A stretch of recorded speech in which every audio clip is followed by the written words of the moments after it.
I believe na the message today ay nagbigay po ng pag-asa talaga sa atin.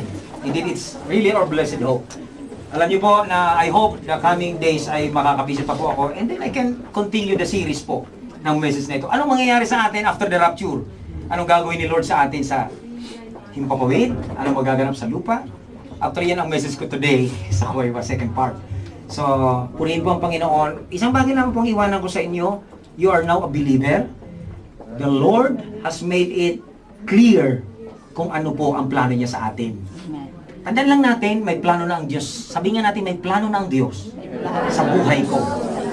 Kaya wala na tayong dapat ikabahala. It's in His hands already. Let us pray at this moment.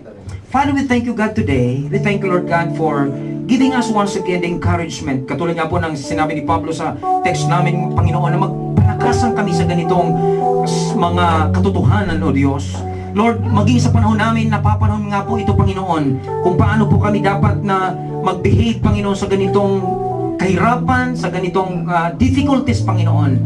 Lord, salamat, O Diyos, sapagkat bilang mga anak mo, mayroon ka ng plano sa amin.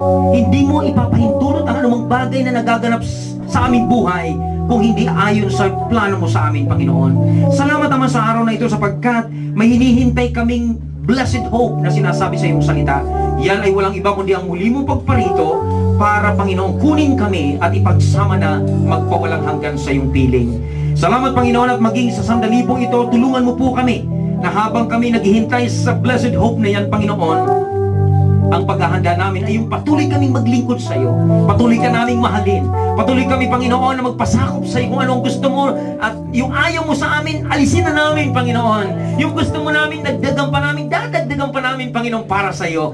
Lord, sapagkat ang layunin mo, ang iyong iglesia, ang iyong katawan sa lupa ngayon, ay maging instrumento, O Diyos, sa marami pang kaluluwa upang sa pagtawag mo sa amin, marami kaming sasalubong sa iyo, Diyos, doon sa himpapawid. Salamat, Ama, at tunay na tapat ka. Ang iyong Espiritu ay nasa amin, at kaya kami, Panginoon, patuloy na mga hawakan at magtitiwala. May pag-asa kami sa lahat ng panahon sa aming buhay. Salamat po, Ama, pagpalain niyo po ang bawat isa at maging sa mga ngayon lamang po nakadalawa, tumanggap sa iyo, pagpalain mo sila, Panginoon, ipakita mo sa kanila na ang iyong salita ay buhay, ang iyong salita ay nagpapabago, Panginoon, sa bawat kaluluwa. Tulungan mo ang bawat isa na maging instrumento mo sa huling panahon ito.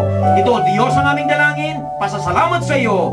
At ngayon ang pag-ibig ng Ama, ang biyaya ng Panginoong Jesucristo at ang patuloy na pakikisama ng banal na Espiritu ay mapasa atin ngayon at magpakailanman. Tanggapin po natin, mga kapatid, sa pagsasabi ng isang malakas na Amen and Amen. Hallelujah!